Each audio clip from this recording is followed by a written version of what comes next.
नमस्कार, मंडल news bulletin में आपका स्वागत है। आइए पेश करते हैं आज के प्रमुख व मुख्य समाचार। महापालिका चुनाव के इच्छुकों को महीने भर से जिस आदेश का इंतजार था वह प्रभाग रचना राज्य चुनाव आयोग का विस्तृत आदेश निर्गमित हो गया और 2017 जैसी 4 सदस्यीय प्रभाग रचना कायम रहने से इच्छुकों से लेकर अधिकारी तक सभी ने राहत की सांस ली। उन्हें अब पिछले चुनाव अर्थात 2017 के अनुभव उपयोगी होंगे। प्रभाग रचना के अंतिम प्रारूप को जिलाधीश स्वीकृति देंगे। आयोग ने यह आदेश खासतौर से मंगलवार शाम जारी विस्तृत आदेश 2025 में दिए है। इसी के तहत 3 वर्षों से की जा रही चुनाव की प्रतीक्षा का कुछ महीनों में शमन हुआ है, क्योंकि अब चुनाव प्रक्रिया प्रारंभ हो गई है, ऐसा कह सकते हैं। तथापि प्रभाग रचना की डेडलाइन अभी घोषित नहीं हुई है।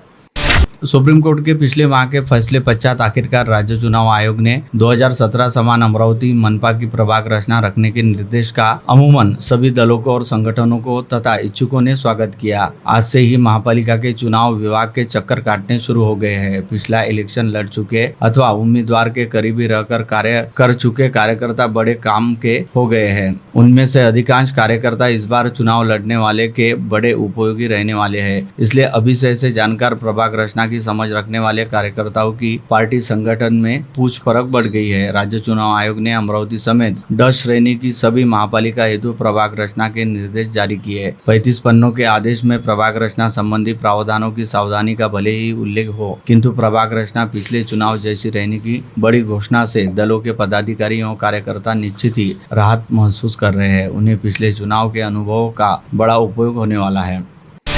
महापालिका की चुनाव प्रक्रिया आज से ही प्रारंभ हो गई है। ऐसे में आयुक्त द्वारा मनोनीत 5 सदस्यीय विशेषज्ञ समिति जहां प्रभाग रचना का प्रारूप तैयार कर रही है, वही इस बार इच्छुकों की धूम जिलाधिकारी कार्यालय पर रहने वाली है। चुनाव आयोग ने प्रभाग रचना पर आक्षेप की सुनवाई और उस पर निर्णय करने के लिए जिलाधीश को प्राधिकृत कर दिया है। भले ही अंतिम प्रभाग रचना महापालिका आयुक्त जारी करेंगे, किंतु उसकी मुहर पहले जिलाधीश लगाएंगे। जहाँ उल्लेखनीय है कि चुनाव आयोग ने अमरावती जैसी श्रेणी की महापालिका हेतु यह व्यवस्था लागू की है। जानकारों ने बताया कि कदाचित पहली बार जिलाधीश को महापालिका की प्रभाग रचना की आपत्तियों और शिकायतों की निर्णय की जिम्मेदारी दी गई है। कोर्ट कचहरी से बचने के लिए आयोग ने कदाचित यह कदम उठाया हो, इस प्रकार की चर्चा जानकारों ने व्यक्त की।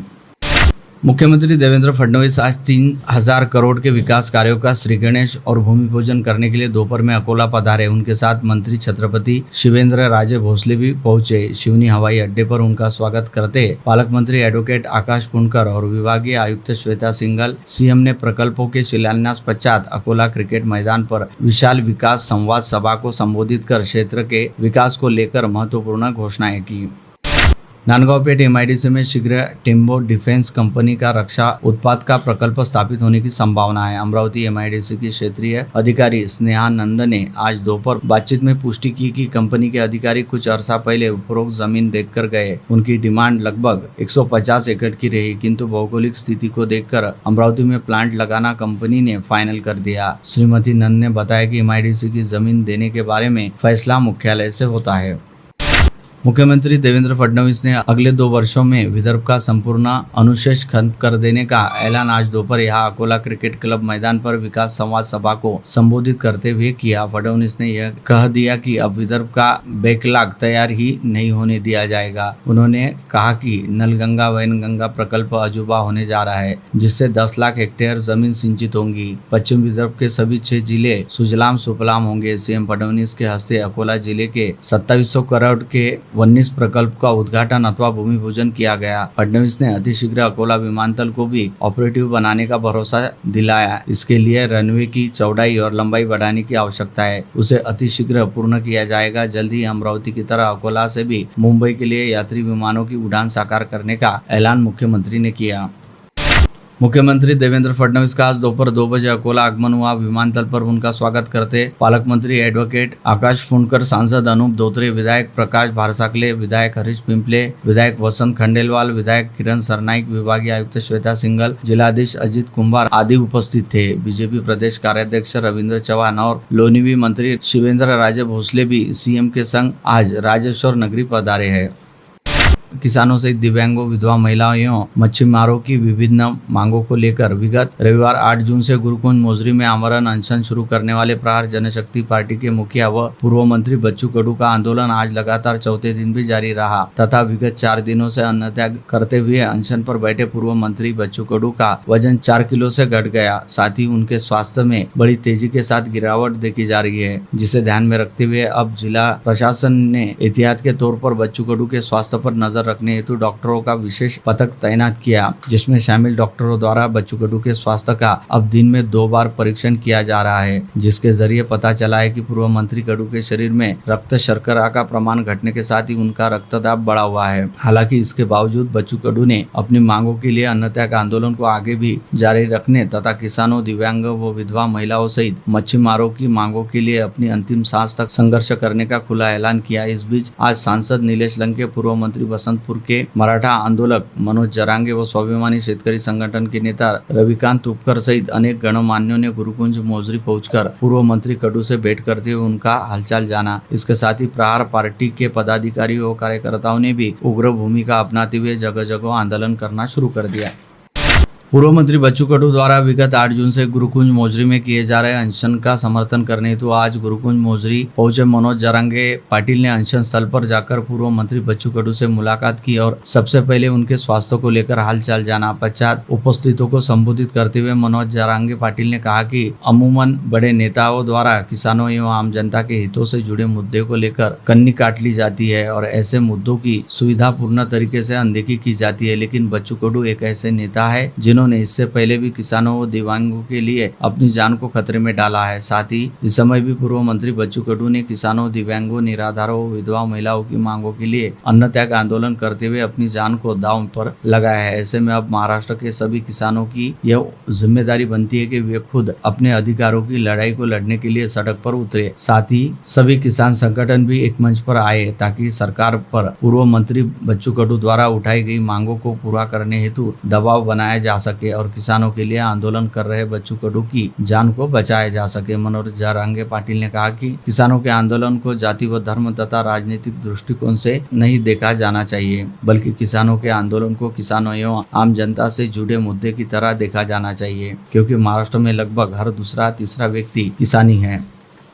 इस समय मराठा आंदोलक मनोज जरांगे ने मीडिया के साथ भी बातचीत की और मीडिया द्वारा पूछे गए विभिन्न सवालों का जवाब भी दिया, जिसके तहत मनोज जरांगे का कहना रहा कि आज बच्चू कडू जैसा जबरदस्त जनाधार वाला नेता 4 दिनों से अन्न त्याग आंदोलन कर रहा है, लेकिन इसके बावजूद सरकार द्वारा इस बेहद गंभीर मामले की कोई ध्यान नहीं दिया जा रहा है। इसका सीधा मतलब है कि राज्य के मुख्यमंत्री तथा दोनों उप मुख्यमंत्री सहित सरकार एवं प्रशासन तमाशबीन बने हुए है। संभवतः वे इस आंदोलन को दबाने के बारे में भी सोच रहे हैं, लेकिन सरकार ने इस आंदोलन को दबाने या हमें डराने व धमकाने के बारे में सोचना भी नहीं चाहिए, अन्यथा इसके परिणाम बेहद गंभीर होंगे।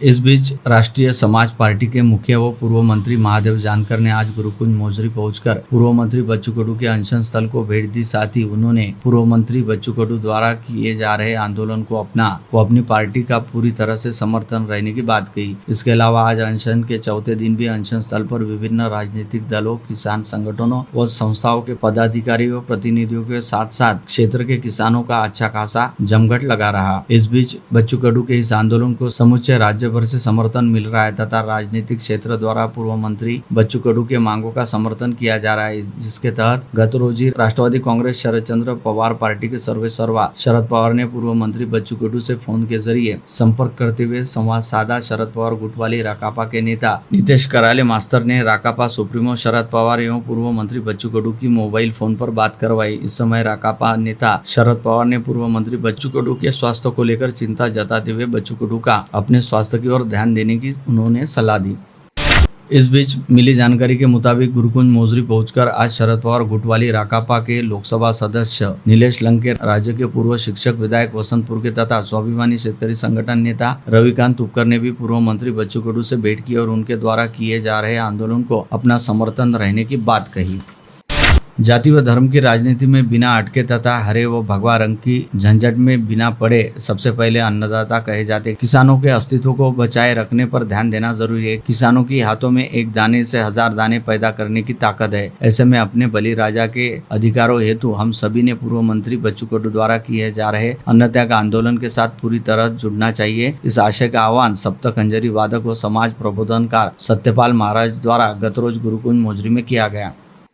संपूर्ण किसान कर्ज माफी सहित किसानों, दिव्यांगों तथा विधवा महिलाओं की मांगों को लेकर विगत 4 दिनों से अन्न त्याग करते हुए आमरण अनशन पर बैठे प्रहार जनशक्ति पार्टी के मुखिया एवं पूर्व मंत्री बच्चू कडू की भूमिका का समर्थन करने के साथ ही पूर्व मंत्री बच्चू कडू की लगातार बिगड़ती तबीयत को देखते हुए प्रहार जनशक्ति पार्टी के पदाधिकारियों व कार्यकर्ताओं ने भी आक्रामक भूमिका अपनानी शुरू कर दी है, जिसके तहत आसेगांवपुर में प्रहार पार्टी के पदाधिकारियों ने मोबाइल टावर पर चढ़कर आंदोलन किया। वही चांदूर बाजार सहित तहसील क्षेत्र में आज सुबह से ही सभी व्यापारिक प्रतिष्ठान पूरी तरह से बंद रहे। इसके अलावा प्रहार पार्टी के पदाधिकारियों ने अचलपुर स्थित उप विभागीय अधिकारी कार्यालय में ठिया आंदोलन करने के साथ ही जिलाधीश व तहसीलदार कार्यालय के समक्ष तीव्र धरना प्रदर्शन किया। साथ ही प्रहार पार्टी की महिला पदाधिकारियों ने भी 2 दिन के भीतर पूर्व मंत्री बच्चू कडू का आमरण अनशन खत्म नहीं होने तथा सरकार द्वारा बच्चू कडू की मांगों को पूरा नहीं किए जाने पर विश्रोली बांध के पानी में डूबकर जल समाधि आंदोलन करने की घोषणा भी की है, जिसके चलते पूर्व विधायक बच्चू कडू द्वारा किए जा रहे अनशन व आंदोलन का दायरा और भी अधिक बढ़ता दिखाई दे रहा है।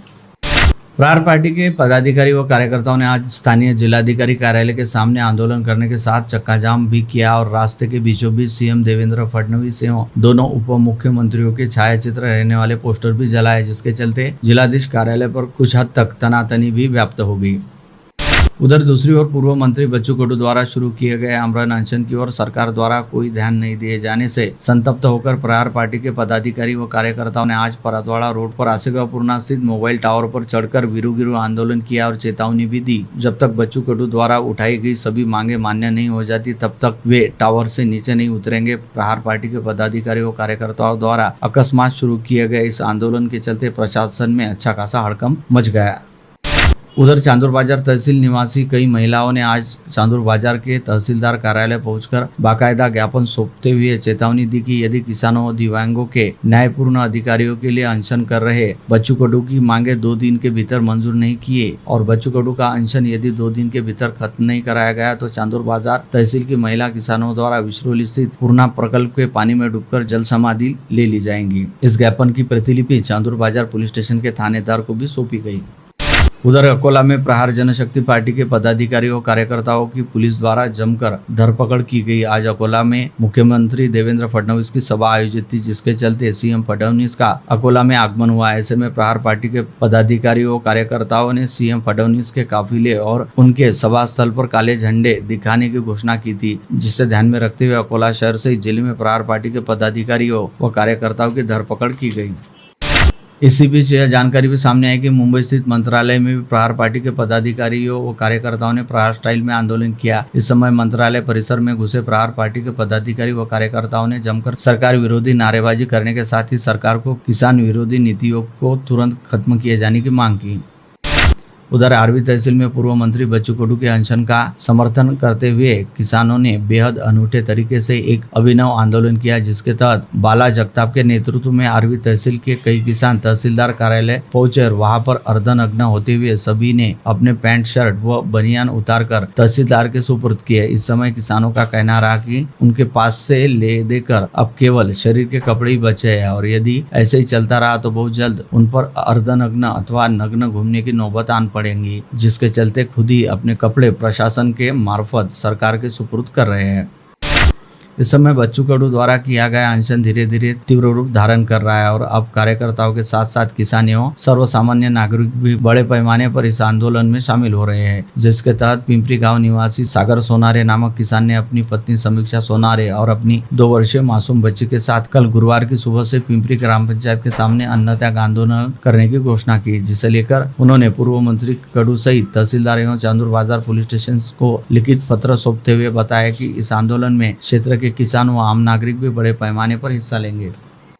महाराष्ट्र के उप मुख्यमंत्री अजित पवार गुरुवार 12 जून को खामगांव शहर दौरे पर आ रहे हैं। डीसीएम अजित पवार सहित राष्ट्रवादी कांग्रेस के 9 मंत्रियों की उपस्थिति में शाम 5 बजे भारत रत्न डॉक्टर बाबा साहेब अम्बेडकर नगर पंचायत मैदान में राष्ट्रवादी कांग्रेस कार्यकर्ताओं का विशाल संकल्प सम्मेलन तथा पक्ष प्रवेश समारोह हो रहा है। इस प्रसंग पर खामगांव के पूर्व विधायक राणा दिलीप कुमार सानंदा सहित अनेक वर्तमान पूर्व जीपस पंचायत समिति सदस्य, जनप्रतिनिधियों सहित बुल्डाना जिले के अनेक दिग्गज नेता राष्ट्रवादी कांग्रेस पक्ष में प्रवेश करेंगे। साथ ही इस प्रसंग पर खामगांव विधानसभा निर्वाचन क्षेत्र में राष्ट्रवादी कांग्रेस पक्ष के 11,000 क्रियाशील सदस्यों के नाम पंजीयन कर उनके नामों की सूची प्रदेशाध्यक्ष सुनील तटकरे को सौंपी जाएंगी। इसके लिए खामगांव में राष्ट्रवादी कांग्रेस का विशाल संकल्प सम्मेलन तथा पक्ष प्रवेश समारोह आयोजित किया गया है।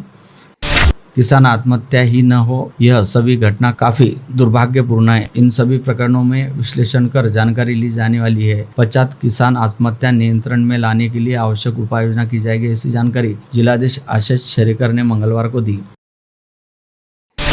शिवसेना उबाटा शहर प्रमुख प्रवीण हरमकर ने आज दोपहर लोक निर्माण विभाग पहुंचकर कार्यकारी अभियंता को चित्रा चौक, पठान चौक उड़ान पुल शीघ्रता से पूर्ण करने का अनुरोध किया। निवेदन में हरमकर ने तीव्र आंदोलन करने की चेतावनी दी। उन्होंने यह भी लिखा कि उड़ान पुल के बारे में जनप्रतिनिधियों को कई बार स्मरण करवाया है, फिर भी काम रुका पड़ा है। सांसद और विधायक की नाहक बदनामी हो रही है। उड़ान पुल पूर्ण होने से यातायात की बड़ी समस्या का निराकरण होगा। भाजी बाजार स्थित श्री लक्ष्मी नारायण संस्थान की दिंडी आगामी शनिवार 14 जून को दोपहर 4 बजे के लिए प्रस्थान करेंगी। यह दिंडी संत ज्ञानेश्वर महाराज पालकी समारोह में 14वां स्थान प्राप्त है। अमरावती से ट्रेन से पुणे पहुंचने के बाद आनंदी की दिंडी से गुजरेगी। यह जानकारी संस्थान के विश्वस्त सर्वश्री प्रशांत देशपांडे, विलास सिंगोले, कौस्तुभ लवाटे, एडवोकेट राजेंद्र पांडे, रोहित कलोती ने पत्रकार परिषद में दी।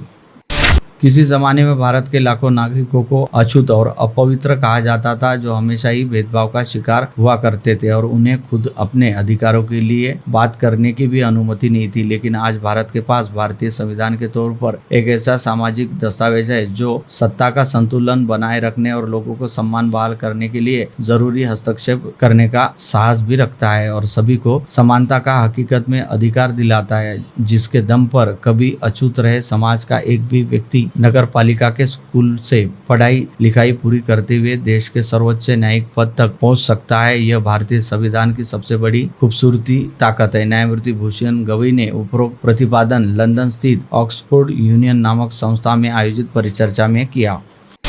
मौसम विभाग ने आज विदर्भ के सभी जिलों के लिए बारिश का येलो अलर्ट जारी किया है। उसी प्रकार अगले 4 दिनों में बारिश का जोर बढ़ने की संभावना व्यक्त की है। 12 जून को पश्चिम महाराष्ट्र और सिंधु दुर्ग जिले के लिए ऑरेंज अलर्ट, 13 जून को भी उपरोक्त जिले सहित नासिक, धुले, नंदुरबार, बुल्डाना में बारिश का ऑरेंज अलर्ट रहेगा, अर्थात मध्यम से तेज बरसात हो सकती है।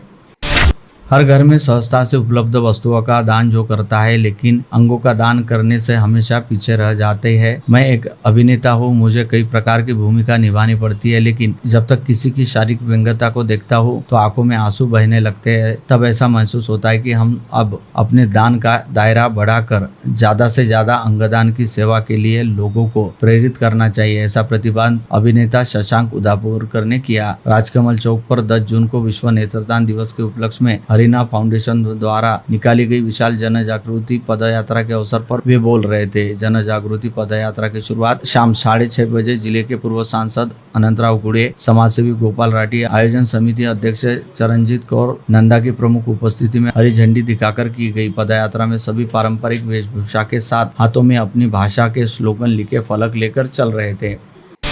विश्व नेत्रदान दिवस पर कल मंगलवार 10 जून को सुबह 10:30 बजे अभिनंदन बैंक के अभिनंदन हाइट्स कैंप रोड यहाँ नेत्रदान, अवयवदान, देहदान, नेत्र प्रत्यारोपण की दृष्टि से जन जागृति हेतु अभिनंदन अर्बन कोऑपरेटिव बैंक की ओर से नेत्रदान, अवयवदान, देहदाता परिवारों के प्रति कृतज्ञता व्यक्त करते हुए उन्हें श्रद्धांजलि अर्पित की गई। कार्यक्रम की अध्यक्षता बैंक के अध्यक्ष एडवोकेट विजय बोथरा ने की। नवनियुक्त पुलिस आयुक्त अरविंद चावरिया का मनपा पथ विक्रेता समिति सदस्यों की ओर से पुष्पगुच्छ प्रदान कर स्वागत किया गया और उनके साथ हॉकर्स के विषय को लेकर सविस्तर चर्चा की गई।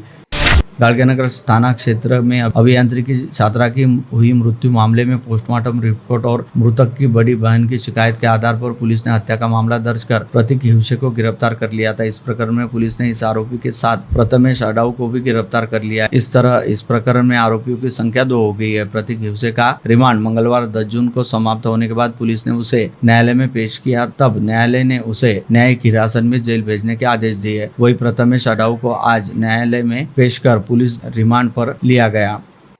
क्राइम ब्रांच के दल ने नागपुर गेट थाना क्षेत्र के 2 मोटरसाइकिल चोरों को गिरफ्तार कर उनके पास से चोरी की 2 दुपहिया जब्त की है। आरोपियों से कुल 1,20,000 रुपए का माल जब्त किया गया है। पकड़े गए आरोपियों के नाम अंसार नगर निवासी शेख शहजाद शेकारिब और रहमत नगर निवासी अब्दुल आफ्ताब अब्दुल निसार है। जिलाधिकारी कार्यालय से सटकर स्थित सह-दुय्यम निबंधक कार्यालय की सह-दुय्यम निबंधक महिला तथा संपत्ति खरीदी बिक्री का काम करने वाले एक निजी व्यक्ति को एसीबी के दल ने 5,000 रुपए की रिश्वत लेते हुए पकड़ लिया। यह घटना मंगलवार 10 जून को दोपहर 2:45 बजे के दौरान घटित हुई। परिसर के तड़ी पार एमपीडीए दर्ज अपराधी और उसके 2 साथी लगातार मारपीट करते रहने से परेशान होकर युवक ने फांसी लगाकर आत्महत्या कर ली। इस प्रकरण में फ्रेजरपुरा पुलिस ने मंगलवार 10 जून को मामला दर्ज किया। आरोपियों के नाम अजय देवलेकर, गौतम जानराव पंडागड़े और सुभाष सोनटक्के है, जबकि आत्महत्या करने वाले युवक का नाम सुशांत है। पूर्व तहसील में वासनी बुजुर्ग निवासी किसान ने कर्ज से त्रस्त होकर फांसी लगाकर आत्महत्या कर ली। यह घटना 9 जून को घटी। मृतक का नाम राम उर्फ संजय गजानन ठाकरे है। प्राप्त जानकारी के अनुसार किसान राम उर्फ संजय गजानन ठाकरे लगातार खेतों में पर्याप्त उत्पादन न मिलने से वह कर्ज से परेशान था। परतवाड़ा थाना क्षेत्र में एक 70 वर्षीय किसान ने फसल की बर्बादी और कर्ज की चिंता में रहते फांसी लगाकर खुदकुशी कर ली। परतवाड़ा पुलिस ने आकस्मिक घटना दर्ज की। मृतक किसान का नाम साहेबराव सुखदेव भुयार है। वह हनवत खेड़ा का रहने वाला है। अचलपुर तहसील के ग्राम घोड़गांव में रहने वाली एक महिला अपने खेत का काम कर रही थी, तभी उस महिला पर 7 से 8 लोगों ने अचानक हमला किया। इस घटना में महिला और उसका जेठ बुरी तरह से घायल हो गए। घटना के बाद महिला ने परतवाड़ा थाने में शिकायत दर्ज कराई।